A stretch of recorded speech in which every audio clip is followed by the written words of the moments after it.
Howdy, I'm Kate Kavanaugh, and you're listening to the Mind, Body, and Soil podcast, where we're laying the groundwork for our land, ourselves, and for generations to come by looking at the way every thread of life is connected to one another. Communities above ground mirror the communities below the soil, which mirror the vast community of the cosmos. As the saying goes, as above, so below. Join me as we take a curious journey into agriculture, biology, history, spirituality, health, and so much more. I can't wait to unearth all of these incredible topics alongside you. Hello, everyone, and welcome to the Groundwork Podcast, which is still called the Mind, Body, and Soil Podcast, and the podcast because, well, it's been a tough run, and I am a very human. With that being said, I am forever your host, Kate Kavanaugh, where we are here in this podcast exploring the threads of what it means to be humans woven into this earth. And today's guest really highlights that for us. I am finding myself here, careening towards the middle of August, getting back to a routine, getting back to some steadiness, and coming back into myself in a lot of ways. And I think that there's something about the abundance of this time of year that just makes you want to hit pause and eat the juicy peach. Spend as much time with community as you can. Soak up the sunshine while it's here. And I've been trying to do that while measuring, getting back into the rhythm of being here with you all, especially as we head towards 100 episodes in October. And I am so excited and have some big plans for that.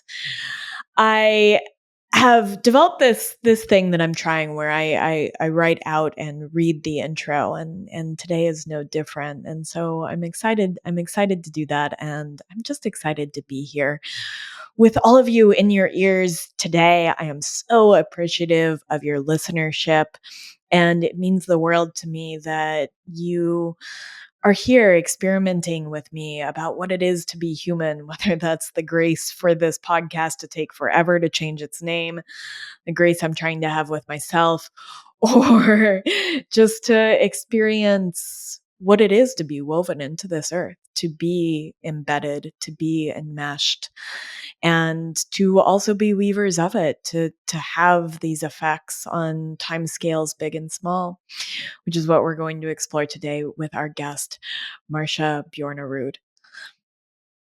Here's my little intro. I've been thinking a lot about the terrain we traverse, both our inner and outer terrain, and what lies beneath the topography of our world, both figuratively and metaphorically. So often we are looking at the culmination, the product, as it were, of something that has been shaped by so many unseen forces. It is easy to mistake that end result, that product, for the story itself, to just take it at face value. But whether we are talking about the present moment, rocks, ourselves, the relationships we carry with others, they're all the culmination of geologic forces, the culmination of time, weathering, erosion, and periods of upheaval. It is complexity. It's the complexity that I am so often trying to illustrate on the podcast, and its sense of deep time as it unfurls back and forwards. And I have a penchant for now, because where else would we find ourselves?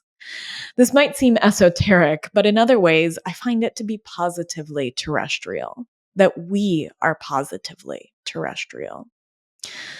I love that our guest this week calls us earthlings as a reminder that we are terrestrial, we are of Earth. My guest today is Marcia Bjornerud. She is a geologist and the author of books like Timefulness, How Thinking Like a Geologist Can Help Save the World, and her book that is being released today, August 13th, which is Turning to Stone, Discovering the Subtle Wisdom of Rocks. I found Marcia in a bit of a roundabout way. When I was doing research for my episode with John Valiant, I became really interested in Earth systems in regards to deposits of both petroleum and groundwater or aquifers. I was curious how these might be serving the Earth itself with no agenda or eye to how they can benefit humans. It's always sort of my assumption that everything has evolved with purpose and that this would be no different. So, if we're talking about what John called the Petrolocene and what Marcia calls the Anthropocene, which we talk about in this episode, what were these pockets of water and oil doing outside the scope of our own human consumption of them? Marcia was one of the few geologists willing to so much as humor me, and in finding her books, I think I unearthed some pieces of myself too. We talk a little bit about that question that I ask in this episode. Marcia does something really beautiful, which is she puts the earth in the foreground, not as a backdrop for human endeavor or human folly or human destruction, but in a starring and very much alive role. After all, as Marcia points out, rocks should be thought of as verbs rather than nouns, something that is in a constant state of flux and change. And we, as humans, are a part of this changing landscape that we call Earth, whether it's changing in big time scales or smaller ones. And she articulates this concept with beautiful metaphor. And I'm going to read you just this little piece so you can get a hint of how she words her incredible prose. She says, quote, "Throughout the life of a mountain belt, then crustal deformation, climate, erosion, and mantle displacement perform a languid interactive dance in which each player influences the motion of the others. But on occasion, their slow motion choreography is disrupted by sudden jumps and jetés." End quote. And it is up to us, I think, to see the time that we are in, to be cognizant perhaps of time itself. I thought a lot about this concept leading up to this podcast. I kind of grew up with an acute sense of time. I had one aging parent and one parent who was hyper aware of their aging, and they had many, many years between them. And I think that this perhaps gave me a little bit of a different sense of time or a different awareness of time. Because time also unfolded in my early childhood years in the way of time for only children in long and lonely stretches. It sort of instilled something in me. And to this day, I am hyper aware of any ticking clocks to the point where I've sometimes been called Captain Hook. I would probably, and this is very honest, list the passage of time amongst my greatest fears. I'm scared that there won't be enough time, that I won't get to go after all of my dreams. But all of my fears around time are in a very human time scale.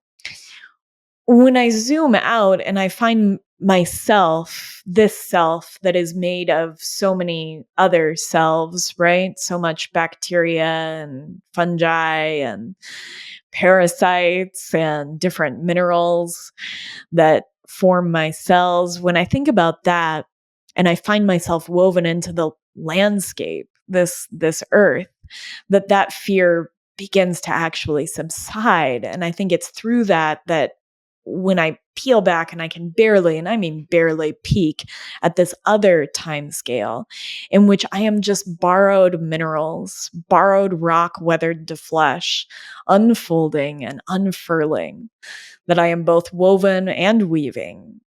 When I peek at this time, I get a different sense of things. And Marcia reminds us in this that we as humans are time illiterate. And I think that that's a part of our biology, but I also think that it's time for us to get a little time literate. And a little quote from Marcia where she says, Most humans, including those in affluent and technically advanced countries, have no sense of temporal proportion. The durations of the great chapters in Earth's history, the rates of change during previous intervals of environmental instability, the intrinsic timescales of, quote, natural capital, like groundwater systems. As a species, we have a childlike disinterest and partial disbelief in the time before our appearance on Earth. With no appetite for stories lacking human protagonists, many people simply can't be bothered with natural history. We are thus both intemperate and intemperate, time illiterate. Like inexperienced but overconfident drivers, we accelerate into landscapes and ecosystems with no sense of their long established traffic patterns, and then react with surprise and indignation when we face the penalties for ignoring natural laws. This is a little bit off my intro script, but as I was reading that, I really am struck, right, by this sort of time illiteracy and the way that we don't think about stories before. And Daniel Quinn in his work often talks about how we call the period before written history, before the agricultural revolution, prehistory. And this is something we explore in this podcast. It's just this thing that happened before, except it comprises most of the time that modern humans have been here on Earth. And so again, I think that this harkens back to this idea of that product, that end result that we see, where sometimes we don't think about everything that went into the creation of that single facade of something that has a lot more depth. Just like a spring at the top of the mountain isn't the water that's coming out of it. It's all of these processes that are pushing that water up from groundwater through to the top of that mountain. I think that Marcia's work is a revelation of Earth insight through the lens of the personal. As I've explored on episodes like the one I did with Andreas Weber, we speak of ourselves in metaphors of the earth. We let love unfold in terms of flowers. We talk about steadfastness in terms of stone. Our inner terrain as the peaks and valleys that we traverse on this earth. And I think that Marcia's work invites you into new views of time and geology, which is a sort of underlooked at and actually fairly new study. And she has an incredible ability to hold the technical with poetry and the esoteric with wonder and technicality.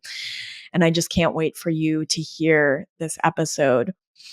I want to thank our sponsors who are so perfectly aligned with this episode, Redmond Salt. And during the ad read that I hope that you'll pause to listen to, I talk a lot about the geology that's going into Redmond, and Sundries Farm, which is about to start shipping their garlic here in September, which is grown in these incredible volcanic soils and tended by the most joyous of hands. And I received a garlic braid from them in the mail just this week, and it is laced with purple threads and spicy tastes and is just of this earth and perfectly terrestrial. Thank you for being here with me on this podcast. If you are enjoying this, hit the subscribe button so you can get into everything that we're going to be digging into in the coming weeks and months. If you would be so kind as to leave a rating and review, it really helps the podcast, or send it to a friend. Start a little conversation around it. Without further ado, thank you for listening to me prattle on. Here is Marcia Bjornerud. The whole bio and introduction thing. And this just feels a little easier. I have to tell you, it has just been such a delight to read all of your work and to experience the sense of aliveness that you imbue both your writing and the earth with. And so I'm really excited to be here with you. Why don't we start? So I've been listening to your books, And as I'm listening to your books, I've been hiking on my favorite little trail, and I've been thinking about this. So I'm from the West, where there are big open spaces, and so I've never really experienced this particular phenomenon. But when I'm walking in the early mornings, my body will catch the cobwebs, the spider webs that have been woven overnight, and I can't see them and I can't touch them, but I can feel them on my body.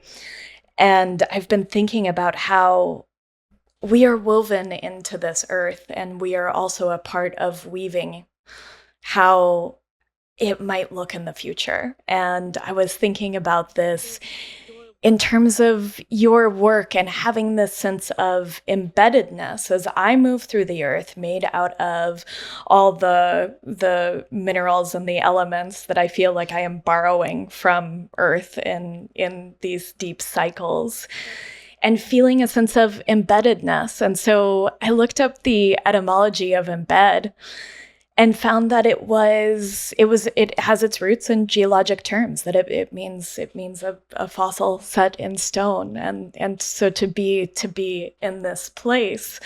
And I loved this because we always come back to etymology on the podcast. And I have heard you say that geology is very much the etymology of Earth. That's right. Yeah. And so I thought I'd just kick all of that to you. Yeah. Well, see where it very lands. astute of you, because I really started out as a much more humanities-oriented person and had some naive idea as a college first-year student that I was going to be a linguist, because mainly I was interested in the etymology of words. Clearly, I didn't really understand what linguistics was about, but there was something deeply appealing about peeling back the layers that have accrued on top of words and getting back down to some original meaning.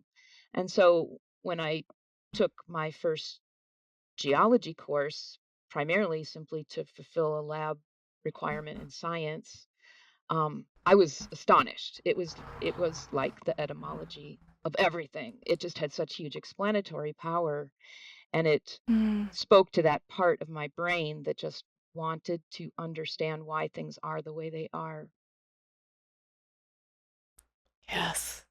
Yes. And I think what an incredible thing, because I think that the way you weave together words in explaining why things are the way that they are here on Earth,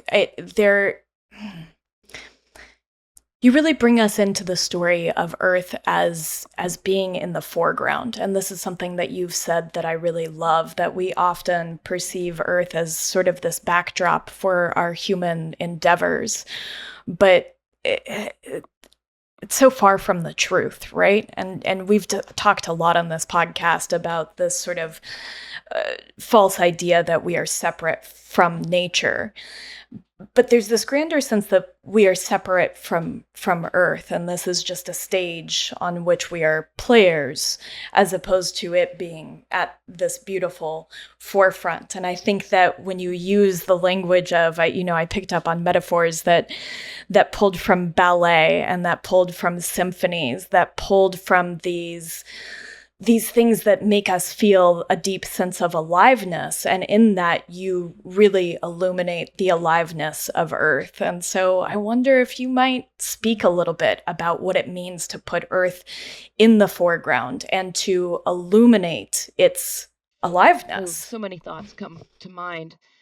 I think, first of all, recently I've been thinking about narcissism, both personal and societal, as maybe the great pathology of our time.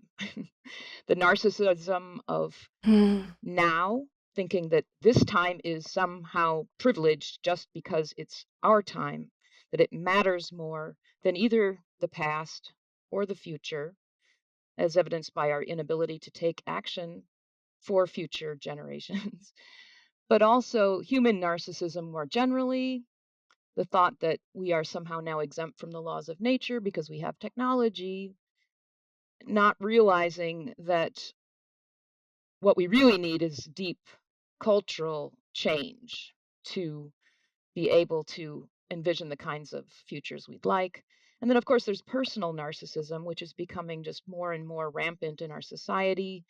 Um, the din of social media is causing us constantly to turn inward in what I see as these very unhealthy cycles of self-promotion and self-loathing. But it's always about the self. Yes. And the antidote to all of this is to get a better sense of proportion of the balance of power between ourselves and the natural world. It will heal us psychically and spiritually, and will also cause us to be in better alignment environmentally with the planet. So seeing the Earth's power in proper perspective, I think, is really the urgent thing. We think we're in control of everything, and that is a complete delusion. So it is not a Yes. backdrop. The Earth Yes. is very much directing the play. And to treat it as scenery is both dangerous psychologically and literally, because the power of nature should not be underestimated. I think that's the message with climate change that I sometimes feel frustrated about. It's not that we have necessarily damaged the earth, it's that we've unleashed some really powerful forces that are only going to convince us in the future that we are not in control. So we better wake up to that sooner than later. Mm.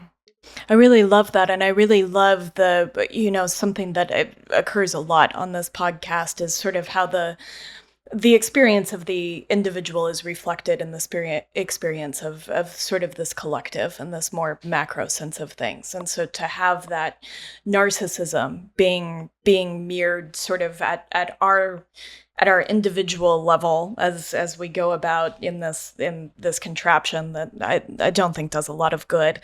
And curiously enough, and I do want to bring this into play because as I was thinking about Earth in the foreground, that these devices that we're talking on are also of Earth, right? That there's silica sands in the chips, and in the glass of the screen, and the glass of the windows, and the box that I feel delineates, this outside inside dichotomy that is also quite false. I can't remember the name of the gentleman, but he refers to being in what we classically call the outside as being on the inside, that we are within our habitat. And it's when we come into our homes that we are suddenly outside of things. And that I think you do this so beautifully, right? To sort of take a step back, take a deep breath, and look at where we are in both time and space in the geology of the Earth, and to come back to learning that time literacy. You talk a lot about time illiteracy, but to become time and place literate. And so maybe let's speak about that for a moment as part of that antidote. Yeah. Hi. If you are enjoying this exploration of geology with Marcia Bjornerud, it is in part due to our sponsor, Redmond Salt, who is perhaps an exemplar of the Earth's grand cycles and geological shifts in the most delicious of ways. Whether you're drinking their Relight hydration powder for electrolytes or using their salt in your kitchen, Redmond is my absolute go-to salt. For many eons, or around 145 to 200 million years ago, during the Jurassic period, a bunch of salt settled to the bottom of the Sundance Sea in what is now Utah, where it was covered with a layer of bentonite clay and volcanic ash. Over the years, as tectonic shifts occurred, which you'll hear some about in this interview, it pushed the salt up towards the surface, where an almost 2-mile long, almost a mile deep salt deposit was found after local ranchers had noticed their cattle gravitating towards its salty goodness. Today, Redmond real salt is mined right in Redmond, Utah, and the salt, protected from modern pollutants for all those years, is filled with 60 plus trace minerals. And it is the most special salt I've ever used. And I know because I've been using it for over 6 years. I like to imagine the span of time this salt, these minerals have traversed, and just how, with a little sprinkle over each meal, they're becoming a part of the minerals I'm borrowing during this lifetime. It's amazing how something simple that we use each day can become a touchstone for how we're woven into this earth. But Redmond Real Salt has become that for me. And I keep little dishes of it all over the house just for a little bite or to sprinkle some on a snack that I'm having. I use Redmond every day, and I usually buy their 10-pound bags so that I never run out. And they come in all different kinds of coarsenesses for those of you that are as specific about your salt as I am. And as we go into the season of preserving here at the end of summer, Redmond becomes even more a part of my routine. I'm making cheese with it, I'm canning vegetables with it, and I'm also using their incredible Relight hydration powder to fuel these last dregs of hot summer days and my workouts. And I love it because it's packed full of electrolytes. It has coconut water powder, and it has very bioavailable magnesium glycinate, which is rare amongst hydration powders. But most of all, I just love Redmond because they're mined in America and they're a really special group of people. And I know this because I've gotten to know them over the past bit of time. They're a company that is really working to do good. You can deepen your connection to Earth in the funniest of ways by grabbing some Redmond Real Salt products, including their salt, their Relight electrolyte powder, their seasonings, even the bentonite clay that covered that salt for all those years. All those things and more by going to redmond.life. And you can use the code mindbodysoil_15. That's mindbodysoil_15 for 15% off when you go to redmond.life and place an order.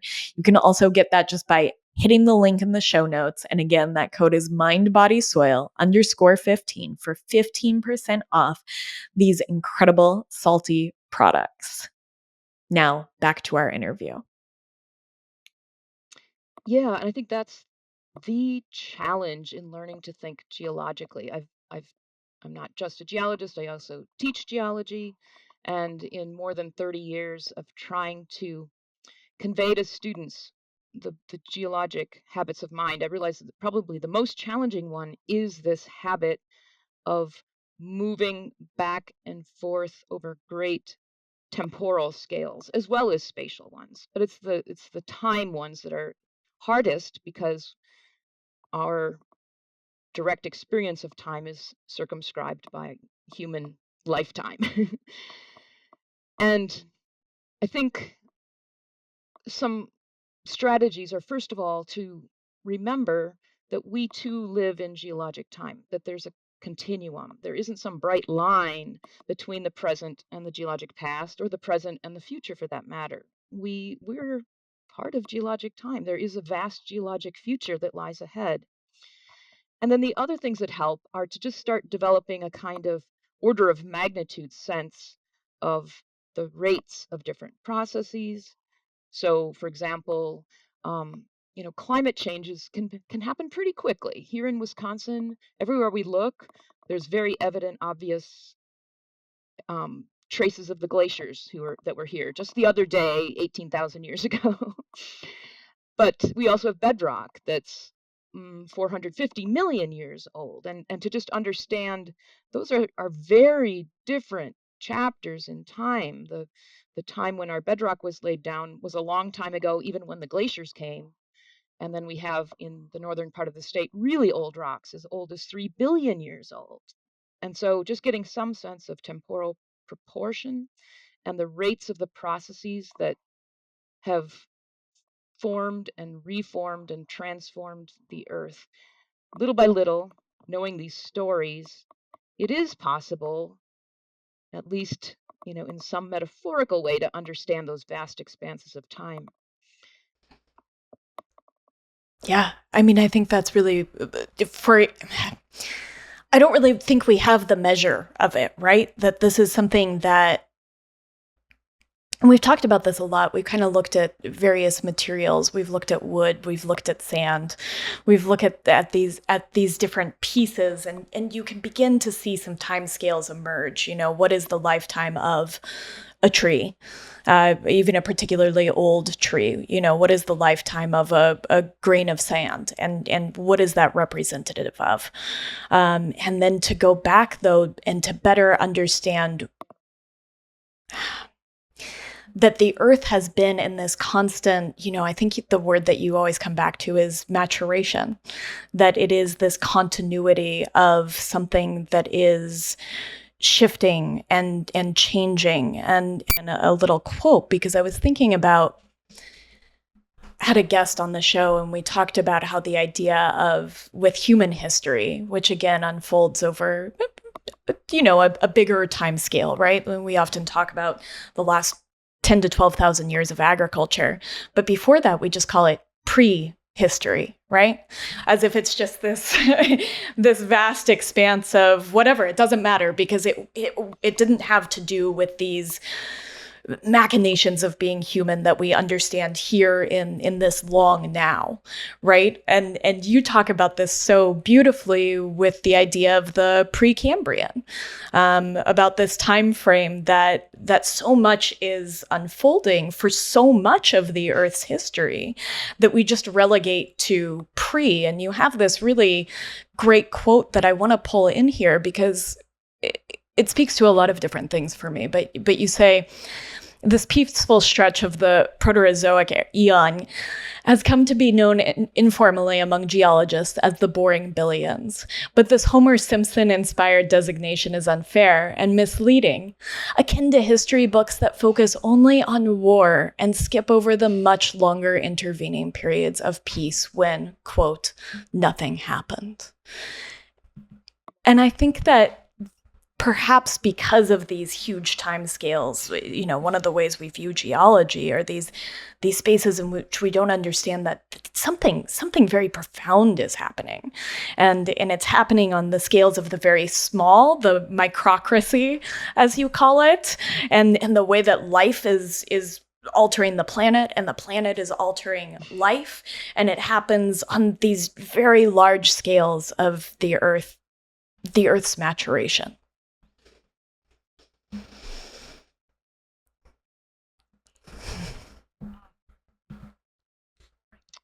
Yeah, so many thoughts.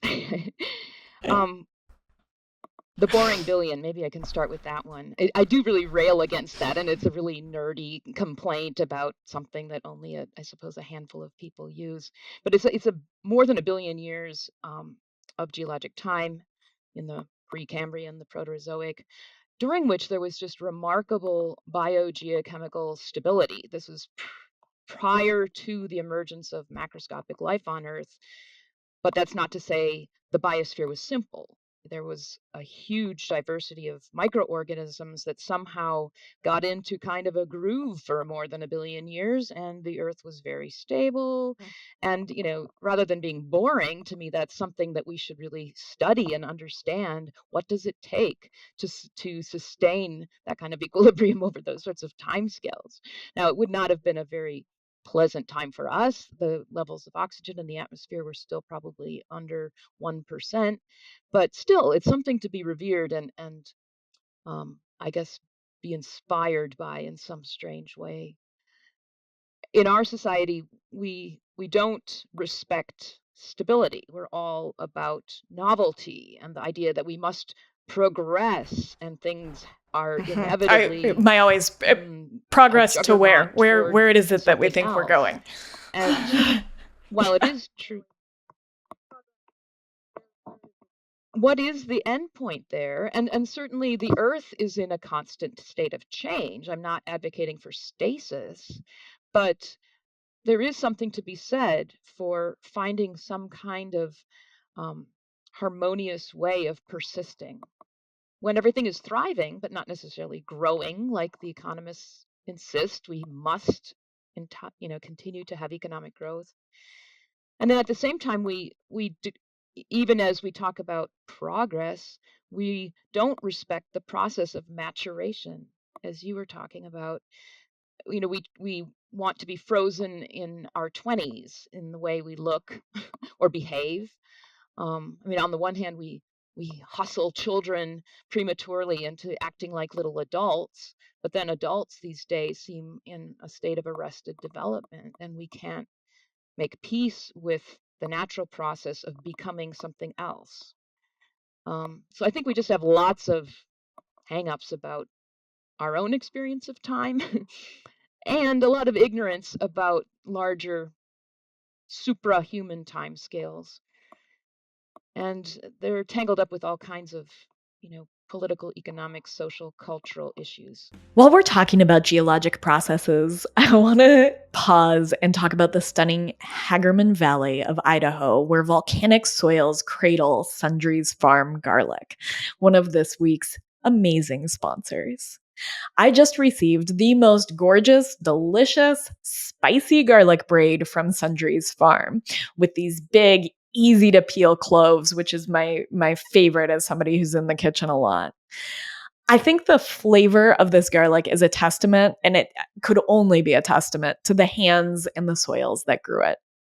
Rob Kropfel, who's been a guest on this show, and Jillian Lakuski tend to this garlic with joy and love.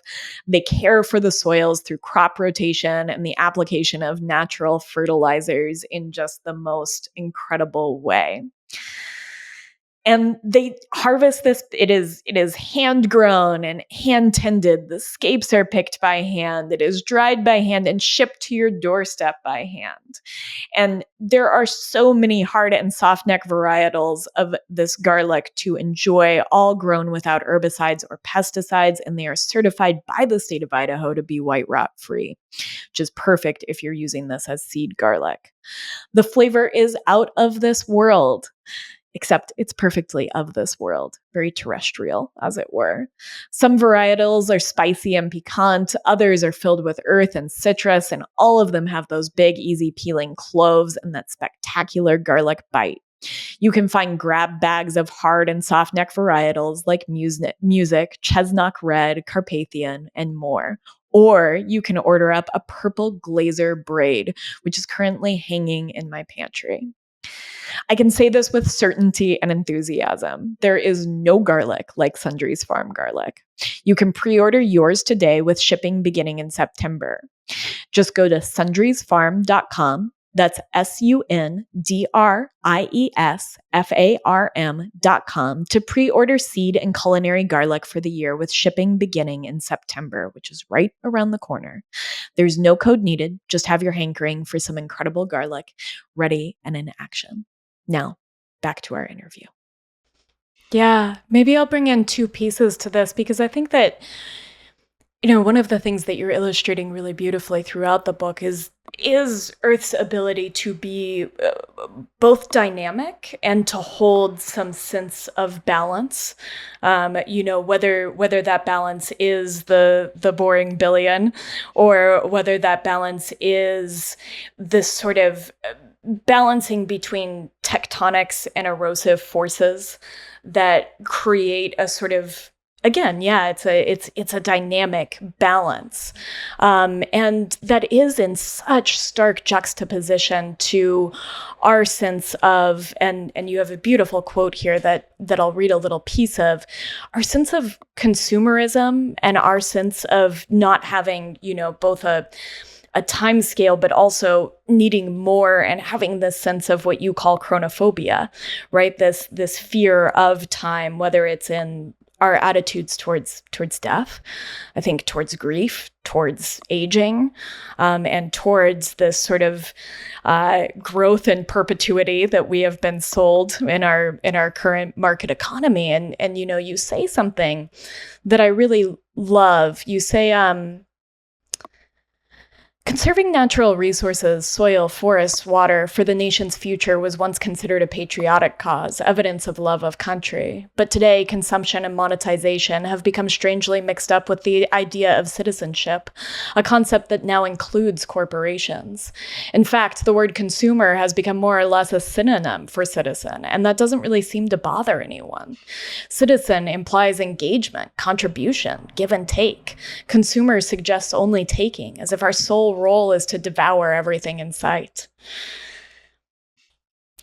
And I think that speaks again, right? That here we have the earth in this dynamic state of give and take, of tectonics and erosion, of balance in an ecosystem through even if you look at coccolithophores, and we can get into that eventually, the calcium silicate, the carbon silicate cycle, and these different things. And then here we have that juxtaposed with our perpetual growth and fear of time. Yeah. Maybe a happier thought that comes to me along this thread is I've been thinking about recently just how remarkable it is, given the dynamic nature of the earth, the simultaneous creation and destruction that's constantly happening, that we actually have a really continuous record of Earth's history.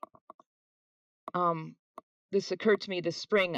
Every year I teach a course called History of Earth and Life, and we are on a 10-week trimester system. And so teaching the whole 4.5 billion year saga of the planet in 10 weeks. But a student asked me, a very perceptive question is that, are there any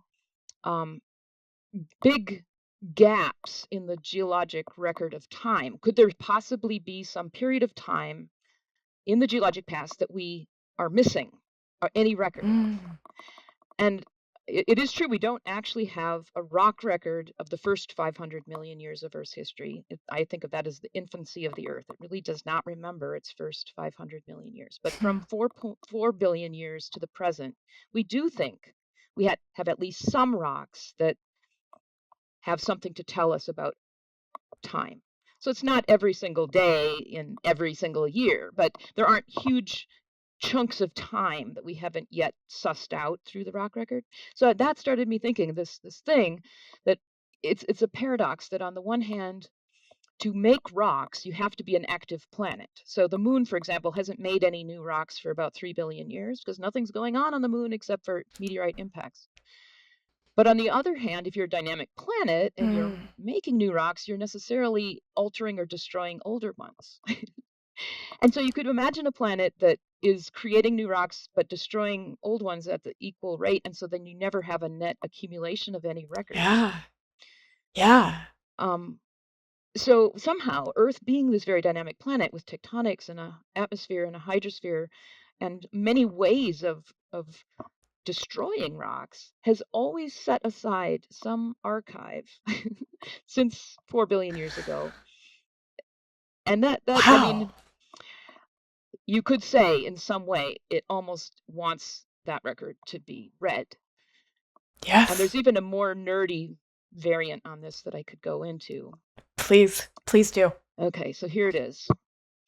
On Earth alone, we think we have we know we have it under two kinds of crust, continental and oceanic, and they really are two different things. It's not just the continents are standing above sea level and oceans are below. They're made of different stuff. The continents are buoyant, granitic on average, and the oceans are denser basalt on average. But there's this liminal zone between them that we call the continental shelves.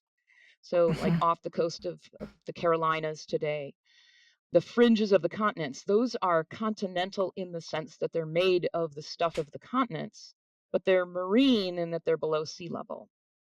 And those places are exempt from the things that destroy either fully continental or fully oceanic crust. So the continents are subject to erosion.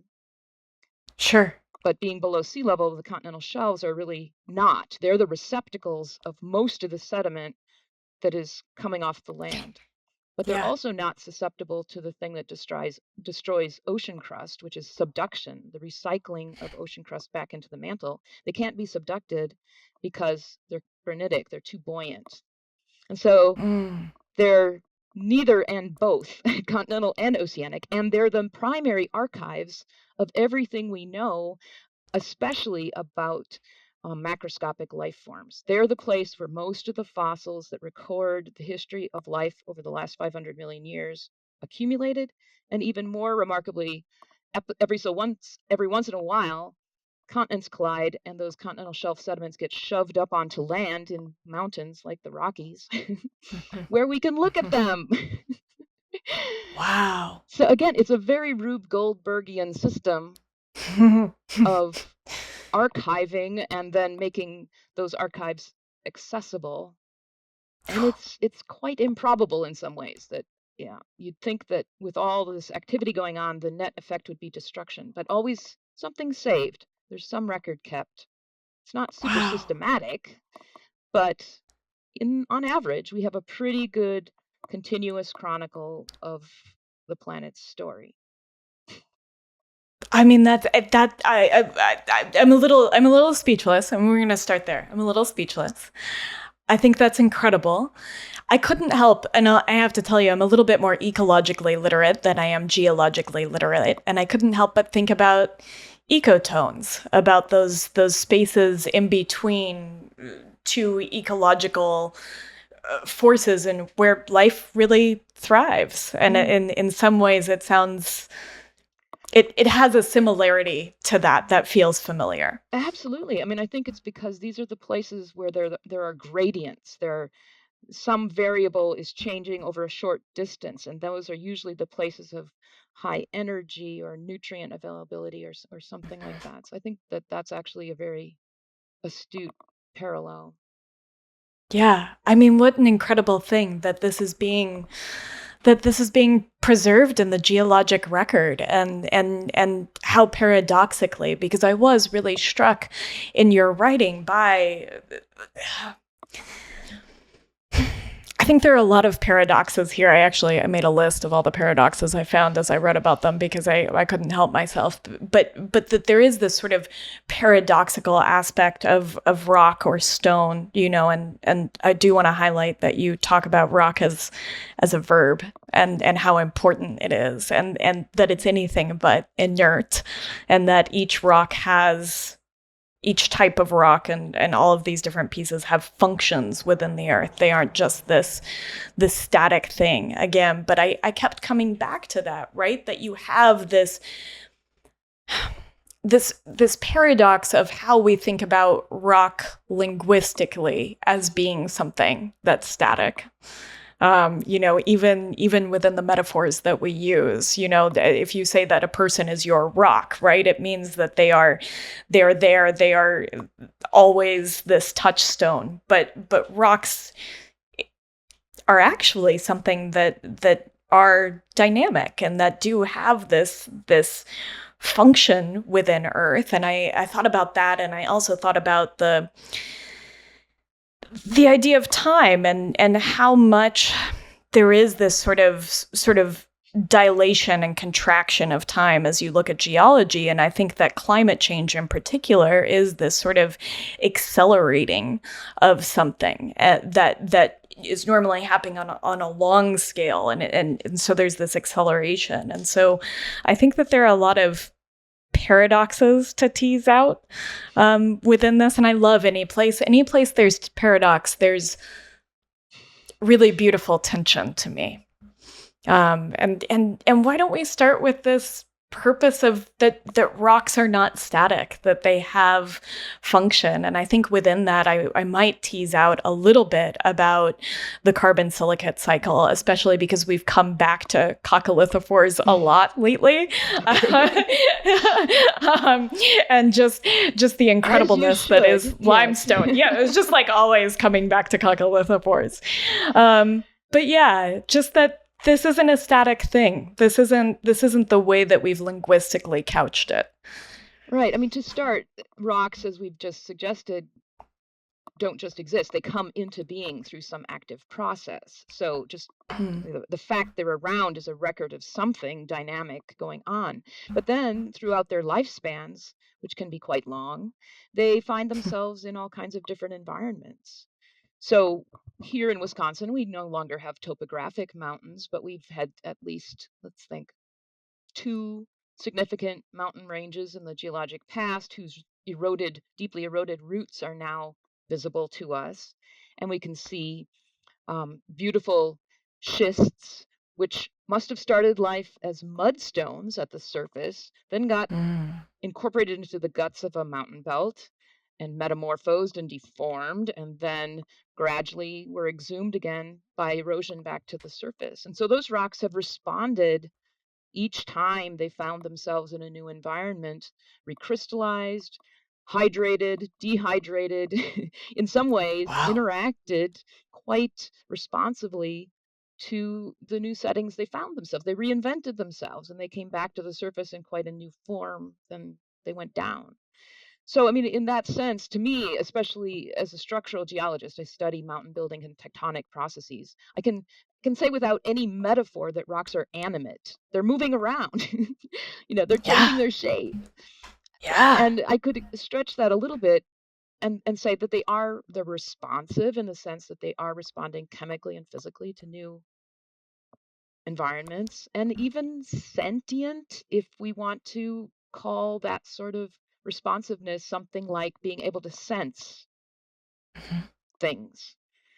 So, and I know I'm treading on dangerous territory scientifically, and I probably wouldn't use those words in a scientific meeting, but I really do feel that rocks in some sense are, active, they're alert. They're not just snoozing. They're quite aware of their surroundings, and they can have functions that are very different later in their lives from the ones that you might have imagined when they first formed. So many rocks late in life can become aquifers that carry groundwater. Interesting. Or they'll form different kinds of landforms depending on the climate that they find themselves suddenly emerging into when they come up from underground. So this whole idea that rocks, they are stable. And I if someone calls me a rock, I take it as a compliment. But absolutely. But that doesn't mean they're inert or insensate. I love this idea that they're responsive, right? And we can tread lightly on sentience. It's something that we've tugged at in a lot of different things on the podcast, just in the world of an animal, the human animal that doesn't want to be called animal, and how that sort of trickles down into how we view the whole of life around us, whether it's other animal life or rocks.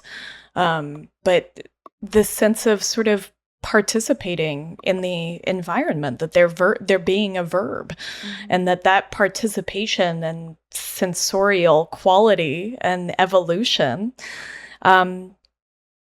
yes, and that Earth is participating in these bigger cycles. There's sort of the individual smaller scale rock and the bigger cycles of that, both of which are participatory. Yeah, please. That assuming that things don't know, that nature isn't paying attention, that it's dumb, deaf, blind, that is exactly what's gotten us into trouble environmentally. It's the attitude that no matter what we do, nature's not paying attention and won't notice, it won't matter. Yes. So, maybe people might object to the use of terms like sentient, but the other extreme of assuming that there's absolutely no responsiveness of the natural world to what we do is exactly the problem that we've created for ourselves. The natural world is listening, it is paying attention, it is responding. So in that very literal sense, it's wrong-headed to think of the natural world as inert. Yes, and responding to us, and maybe I'll bring in this piece, about erosion, because I was really struck that you talked about that us as humans, that we move more earth, more sediment than all of the rivers of the world combined. And we've talked a lot about soil erosion on this podcast, and tried to couch the tonnage of soil erosion that we're experiencing, the loss of our soil endowment that we've experienced agriculturally, and just how massive it is. But I think that speaks to that you have not only do you have an Earth that is sensing this, right? But we are exerting an effect. From the smallest microbes throughout time are exerting an effect, and then us as humans are exerting an effect that we can see, that we can measure in some ways. This erosion, and that we're seeing a response to that. That we're seeing a response in many different ways, whether it's a response to an excess of phosphorus. I was struck that some of the most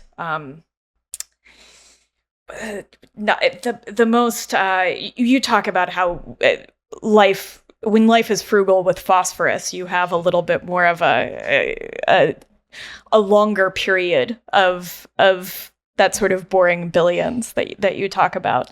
That whether it's the phosphorus that we dump into all of our waterways, or whether it's the amount of sediment that we dump, that we lose that soil organic matter that is so necessary to life. And we are seeing the climate respond in turn, and there are geologic processes that we are shifting. Whether it's you talk about the surgical removal of mountaintops in Appalachia, right? The way that we have turned Earth inside out for all of these materials that make up our everyday life, and we're seeing a response to that. Yeah, and that, of course, calls to mind the relatively recent veto of the Anthropocene as a formal unit of the geologic timescale. I don't know if you want to go into that. Please. I didn't really have much skin in the game. I certainly use that term, which is based on arguments like the fact that we move more sediment than all the world's rivers combined, among other things. I use the term as a conceptual shorthand. It's much easier to say Anthropocene than repeat again and again the time for which humans have become planetary agents on, global scale.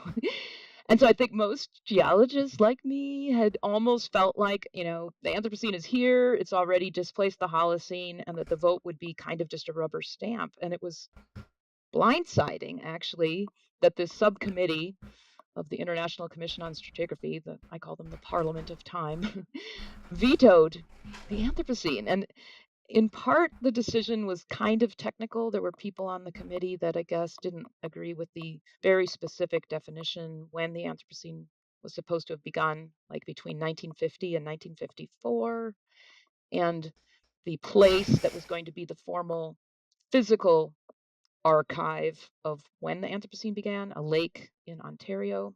So there were people who objected at that level. But more disturbingly to me were a couple of geologists who were interviewed by the press after the vote who said, well, geology doesn't concern the future. And I was like, oh, no one told me that. I guess I assumed that it's okay for us to be talking about the geologic future. Wow. And I was just stunned. I mean, given the things you're talking about, nutrient loading and sediment loss and soil loss, it's so obvious that something is different. And it's not something we're bragging about, naming this new epic after our species. It's just a fact. And it's actually caused quite a schism in the geological community, this vote, about what are the the boundaries of our discipline. And I actually think it's kind of like the Electoral College. If it had been put up to a popular vote, it would have had a very different outcome than this rather small subcommittee of people who saw their purview in a much more limited way. So, sorry, that was a bit of a tangent, but it's directly related to this idea of acceleration and what is different now. Yes. And I think it's an important... So much of what you come back to is how we view time, past and now and future, and how we view our role in time through the lens of geology, what that has to teach us about this moment as well as other moments. And I couldn't help but think there's this, and I meant to look it up beforehand, there's a culture somewhere on Earth, I think it's in South America, and we always talk about the past as if it's physically behind us, right? That it exists physically behind our person, right? While the future is in front of us. And they view the past as being in front because it is the thing that we can see with at least more clarity than the future, whereas we are more blind to the future, which exists behind us. But I think that geology has a lot to offer in terms of understanding these bigger processes and our embeddedness, right? And that's to use your word. We kind of started on, our embeddedness in them. And I think that's some of the deep disappointment over the loss of the loss of codifying that term Anthropocene. Mm-hmm. Yeah, it's going back. There's kind of an irony. So here's another paradox. So the start of geology in the West was with this Scottish polymath of the Enlightenment era named James Hutton. And I think he was such a outside the box thinker in his day that he actually does deserve this sort of honor. He was the person who broke people in the West free from a biblical sort of time scale of maybe 6,000 or 7,000 years and realized that rocks record processes that in the main are slow and incremental and are occurring today.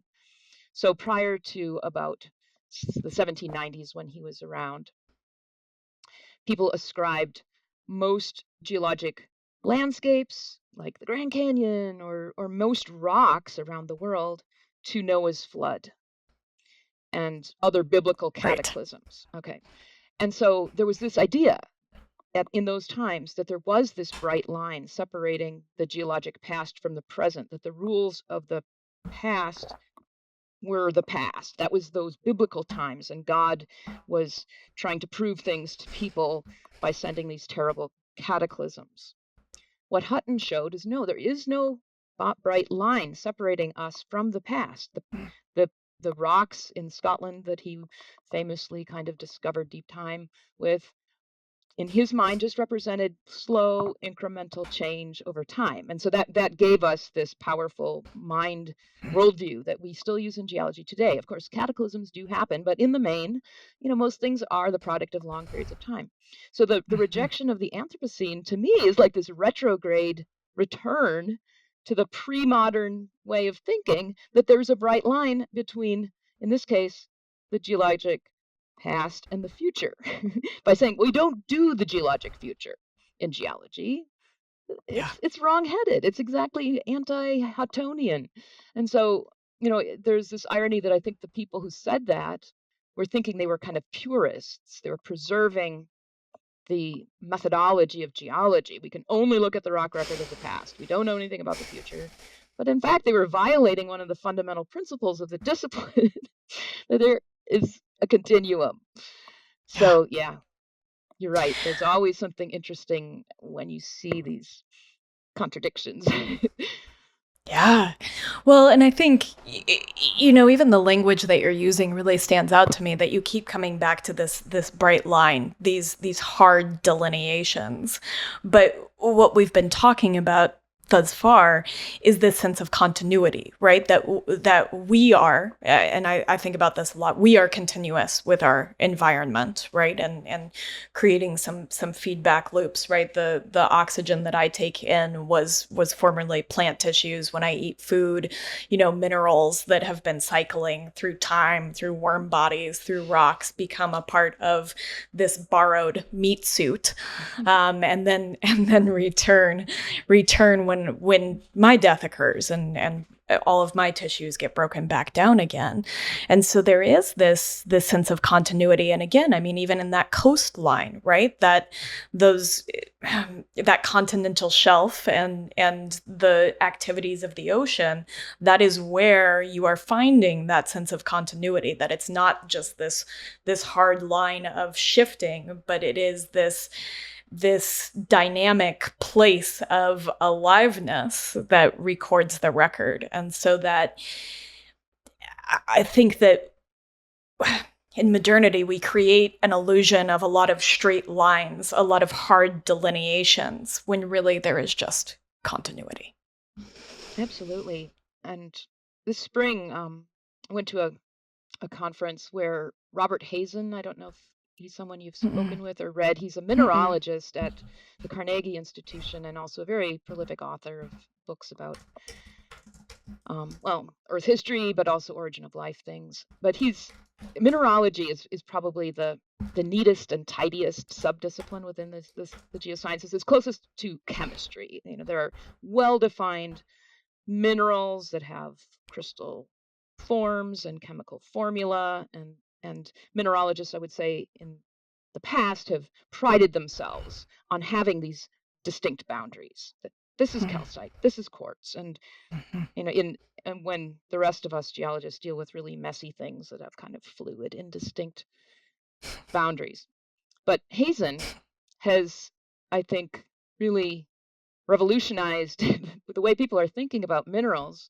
First of all, by suggesting that minerals evolve, that the inventory of minerals that we see on Earth today is not the same as it was when Earth first formed, or the number of minerals on the Moon or Mars or Venus is a very tiny subset of the ones on Earth, because minerals have evolved with the planet and with life on the planet.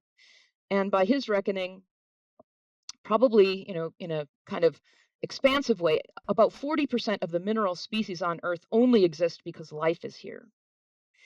But the other thing that I think Wow. he's had this idea for maybe 10 or 15 years, but his new sort of insight is also that the way we've been defining minerals is wrong-headed. So calcite, for example, which makes up limestone, it's calcium carbonate. Coccolithophores are made of it. and it has a definite chemical formula and crystal structure. But to just lump all calcite, whether it's a coccolithophore or a stalactite in a cave, together is stupid, because those are totally different stories, different mechanisms Wow. by which calcite can form. So he's proposing a radically different way of talking about minerals. So there's calcite, there are 30 different varieties of calcite, depending on the process that formed it. That's more important than just putting these things in these little Yeah. boxes in a museum display and saying, there's calcite, there's quartz. Recognizing the time and the process that's embedded in these things as part of their important attribute. And I think Yeah. that's a really a breakthrough conceptually.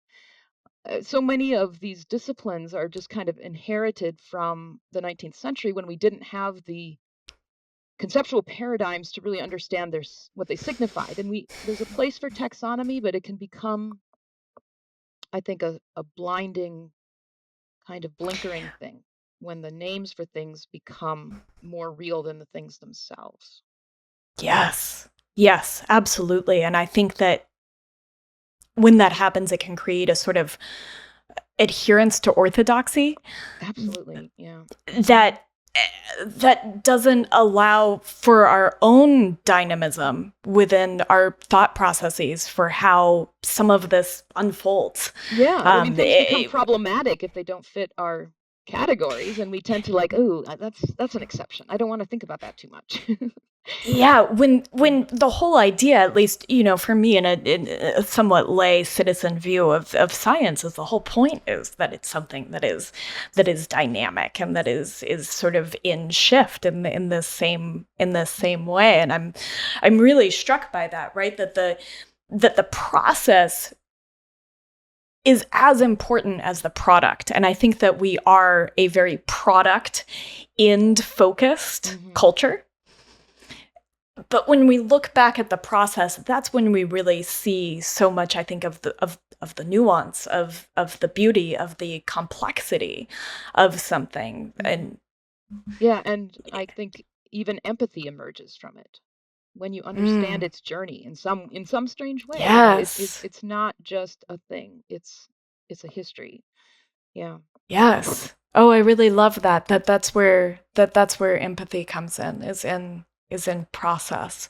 I was thinking as you talked about that, you had a beautiful, and I wrote it down, maybe I can remember it though, where you talked about geology. You know, if when we're talking about geology, if it's sort of a sentence structure that rocks are the words, and that rocks are the sentence, and minerals are the words, and then elements are the letters themselves, and so that we have this complexity of all these things that are playing with one another, and that Earth, unlike so many other planets, is actively creating some of these things. And I do just want to touch back on that piece that you mentioned, because it's really incredible. Yeah, absolutely. And this idea of mineral evolution is really kind of resonant with that Earth has invented so many things and processes and habits that we just don't think are present on certainly any planets in our solar system, and so far the exoplanets that have been, indirectly detected outside our solar system. And I've been thinking about this lately. Somebody asked me about the disenchantment of the world that has been caused by science. And I was actually really offended by that question because I felt like there are lots of forces at large in our society that are disenchanting the world, that are robbing it of its mystery and its magic. I would say capitalism, for example. But to me, as a Indeed. natural science, a deep understanding of nature, one that is not motivated, say, by resource extraction, um, leads to a, a re-enchantment of the world. And I was reflecting on how, since I started in geology back in the late 70s and early 80s, there has been a subtle, I don't think many geoscientists would say this professionally, but there's been a subtle resacralization of the earth, in the sense of um, revering the earth. So when I started in the late 70s, most people who studied geology went into the oil and gas industry or mineral industries. Yeah. And that's certainly true today. There's still a fair number of people who are employed in those sectors. But I looked up employment data from the American Geological Institute, and apparently something like more than 60% of people trained in the geosciences these days go into something environmental, broadly speaking. So that's a change just in the way people are using their training.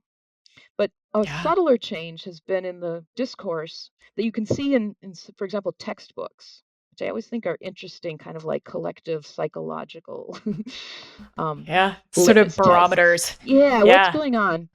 And I definitely remember textbooks that I had sort of emphasizing that the Earth was just this mote of dust in the vastness of space, and how trivial the planet was and great scheme of things.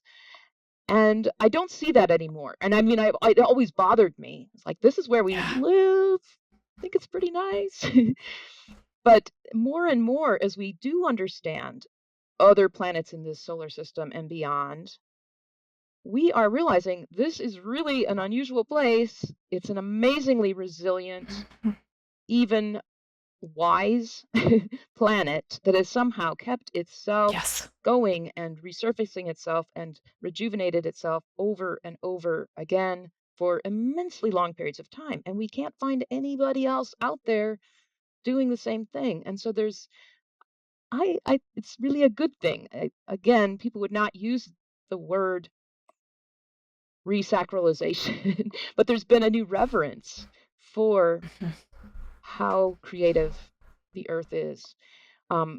Yesterday, I was reading a paper on the likelihood of plate tectonics happening on different exoplanets, for which we have not very much information yet.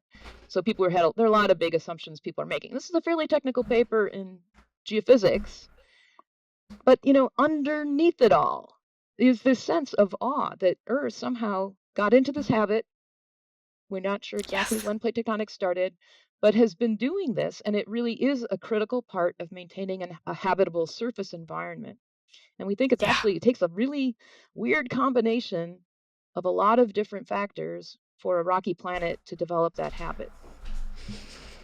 Yeah, I can only imagine. I mean, it's a complex planet-wide concert of movement. Mm-hmm. Yeah, and that's happening below the surface. Yeah, and it involves not only the solid Earth, the crust, but also the mantle and the hydrosphere, because through the process of subduction, a lot of water is taken back down into the mantle. There's probably an ocean's worth of water in the Earth's mantle.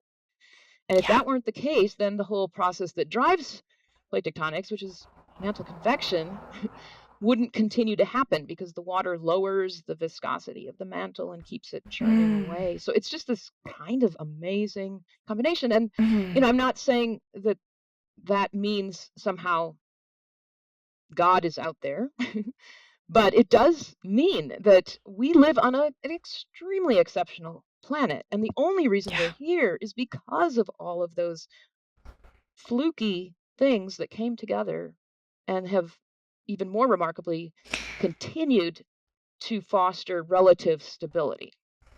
Yes. I can't help but think about Richard Feynman has a quote about beauty and that in understanding, and this is the gist of it, right?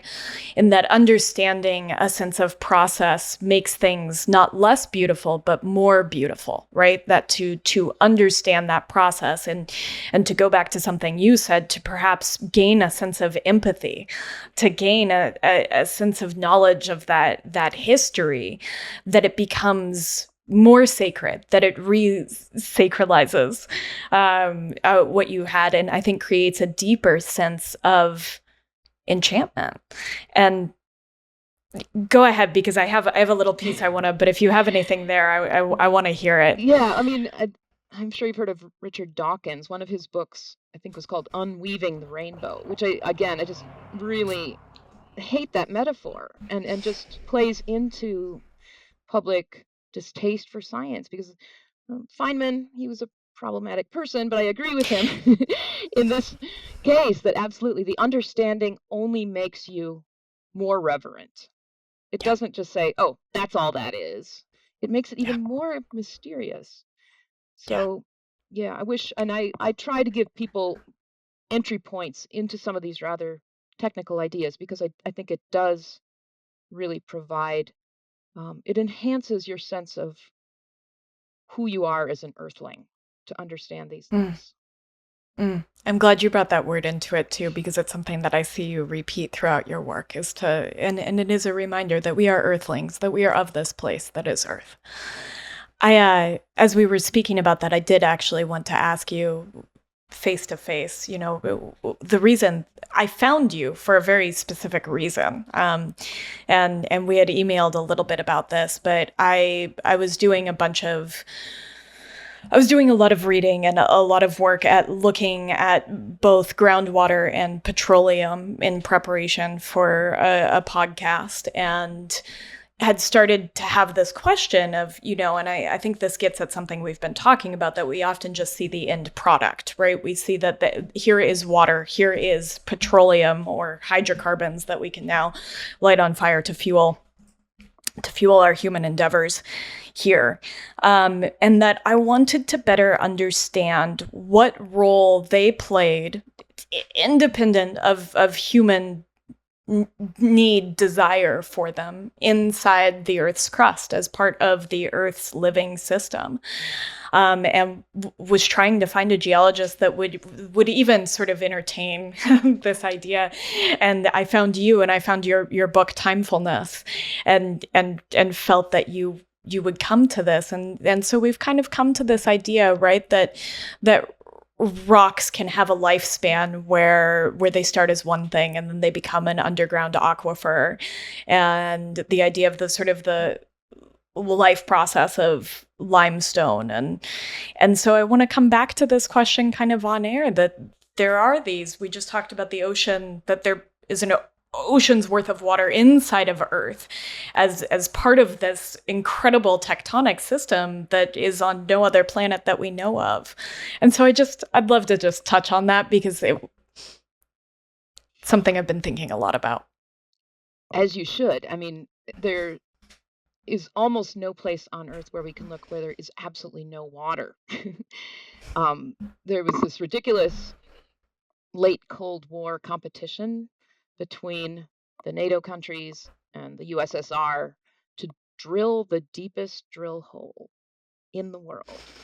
It didn't really have a big scientific impetus behind it. I mean, it was sort of interesting, but unfortunately, the two places, the NATO hole and the Russian hole, were actually in the same geological province in the kind of Baltic Shield area of Scandinavia and the Kola Peninsula that's near Finland. So it's really too bad. Two huge countries spent huge amounts of resources on a pinprick into the crust.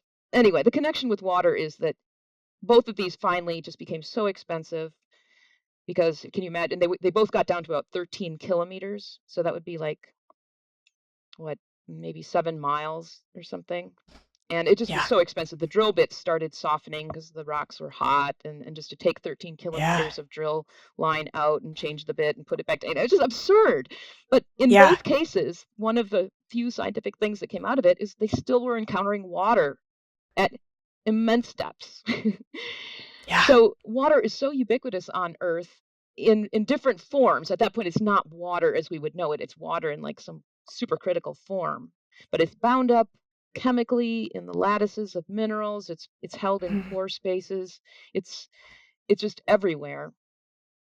And I've actually had one particular project that I worked on for some time was in Western Norway, where there are some of the rocks that were deepest in the crust that have ever come back up to be walked upon by geologists.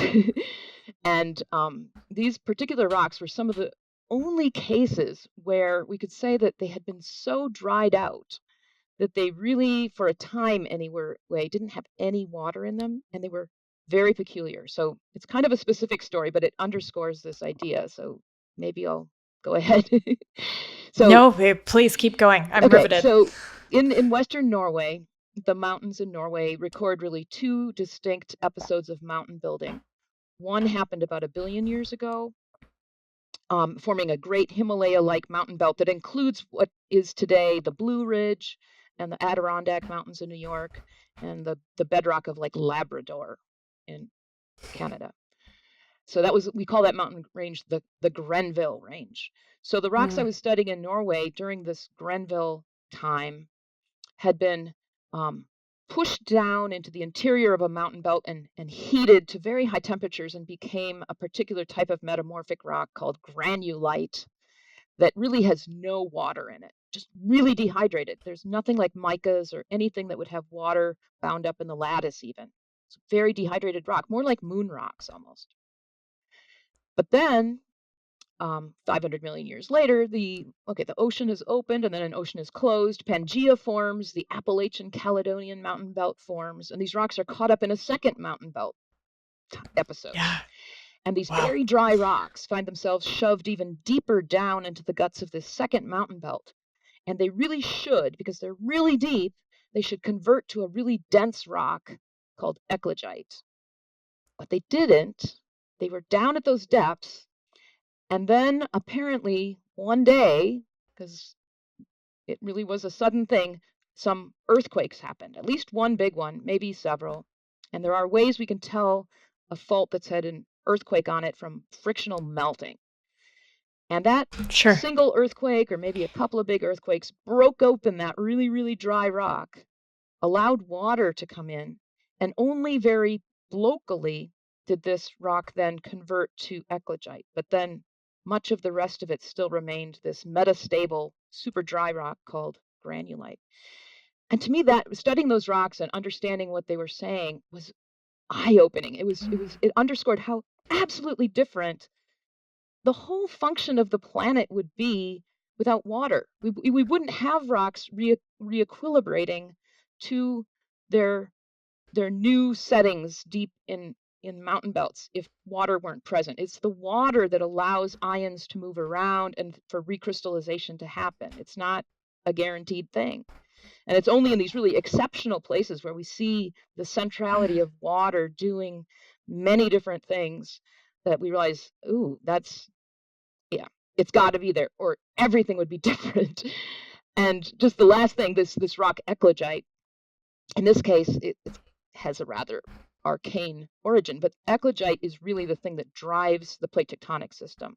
It's what happens to basalt when it gets subducted far enough. It becomes a super dense rock called eclogite, and that pulls the subducting plate further down into the mantle. If that weren't happening, we really would not have the thorough plate tectonic recycling that we see. And so, Wow. yeah, water is everywhere, from top to bottom. It may not be in the core of the earth, but it's so central to every geologic process, not just life. There's always a lot of emphasis on that, but just on the whole function of the planet. Yeah. As a system that is, and again, and I have this sort of, I don't even know how to, it's almost this is going to sound a little silly, this almost somatic embodiment of this sort of upheaval and subduction that keeps happening all the time. Yeah, but it is almost this felt sense of beautiful, churning doesn't quite feel the right word because it feels one way to me, but it does have this churning sense of movement and of renewal. I think yes, of renewal. You called it at one point in Timefulness, you talked about it in an almost samsara-like way, that there was this birth and death and reincarnation over and over again. And I think that in many ways not only points to the continuity of it all, but the circularity of it all, and sort of bends quite literally, as people that see time very linearly, it sort of bends time into a circle that things have a sense of recurrence. Yeah, that is the central habit of the Earth that distinguishes it, say, from Venus, which is probably still active tectonically, or at least volcanically, but there are no cycles. It's just the volcanoes shoot carbon dioxide and sulfur dioxide into the air, and it just steadily accumulates. There's no return flow. I mean, it's stunning, and I find it absolutely fascinating. I feel like it is. And the way that you bring it alive in your writing, again, to imbue it with metaphors of dance and of symphony, but also to just read it. And what you just said, that when you read the rocks, when you allow that story to come through, that story is one that is rich and participatory. And just you make it feel very tangible, I think, in a way that brings it right to the forefront that it truly belongs in. I don't know. I just want to offer that. Well, I think I say this in Timefulness. I've always been a bit mystified by the fascination among the public with, space. It's so intangible and really so cold and formidable. Any astronauts that I've ever heard interviewed all say when they were in space, they looked back at the Earth and they just thought, oh my goodness, that is home. And so I think geology offers this kind of bridge. We talk about cosmic kinds of timescales and phenomena, but also have a tangible something to hold on to. And it's here. It's all around us. Why do people think that the only great mysteries are out there somewhere? So that's, what motivates me, I guess. I think we're motivated in similar ways. I always see this, a lot of where I came from was with soil, right? And you have 1 billion microorganisms in a single teaspoon of soil. And to me, that is a greater mystery than, you can look through a telescope and you can look at the vast reaches of space, but you can also just pick up a handful of soil and find that, again, to borrow your word, microcracy right here. Yeah, and the soil microbiome is a complete mystery. I mean, people are beginning to grasp the complexity, but the actual, not just the numbers of organisms, but the demographics, who's there, is just beginning to be fathomed. So, and that concert of life. as we I want to begin to wrap up so I can respect your time, but I think one of the things I want to bring it back to is how we can rethink our relationship with earth and time and feel. I mean, I already have a felt sense of embeddedness just from this conversation, a felt sense of the aliveness of geologic process. But I do want to ask you that, and I have this scheduled to come out with your book, Turning to Stone, Discovering the Subtle Wisdom of Rocks, which I have pre-ordered and am anxiously awaiting. Because I think that geology has a lot to teach us about process and about this place that we are a part of, that we are continuous with, but also I think too about ourselves. Well, definitely. And this new book is a little bit different from my earlier ones. It's a bit more personal. I use my own small human story as sort of the scaffolding for talking about things we've been discussing in the last hour or so, the roles of rocks in the economy or the governance of the world. And I use my own deepening understanding as a geologist of the way the planet works, as kind of portals into some fairly technical ideas, like things we've been talking about. Um, and I do take human comfort in seeing resonances between my own life as a human person and the greater arc of Earth's history. I'm not projecting myself onto the whole story of the Earth, but there's something comforting about seeing oneself as a kind of exemplar of things the Earth has taught us. So I'm hoping that it will um, engage people, maybe in a different way than some of my other books, where I've really tried to stay very much off stage.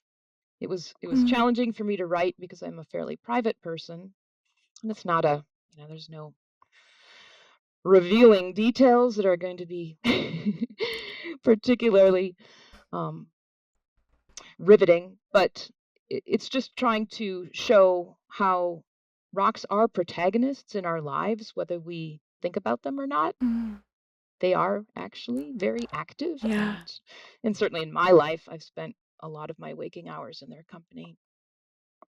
Yeah, and it's good company. Like I want to say that, and I think I'm excited to see you infuse this with some of your own story, because I do, to go back to that entry point, like we are woven into this, and I think that when we have a portal of a human story that we can use as a vehicle for a journey into this bigger story of Earth, and to see ourselves mirrored both, right? And I imagine in pieces of your experience, and also in the experience of Earth itself, right? That is a gift of giving us a little bit more continuity with this place that allows us to be now and thinking forward. Does that resonate? It certainly does. And in geology or in science, we are told we should avoid anthropomorphism or anthropomorphizing. Mm-hmm. But I'm saying, Mm-hmm. well, it's natural that we see these resonances because we are children of the natural world. What we should be doing, though, Yes. is geomorphizing ourselves. And that's what I mean by turning to stone for as mentors and guides. Yes. Yes. And I think I mean, well, I'm going to use the word touchstone, which I mean, again, I think speaks volumes about how we use this in language, right?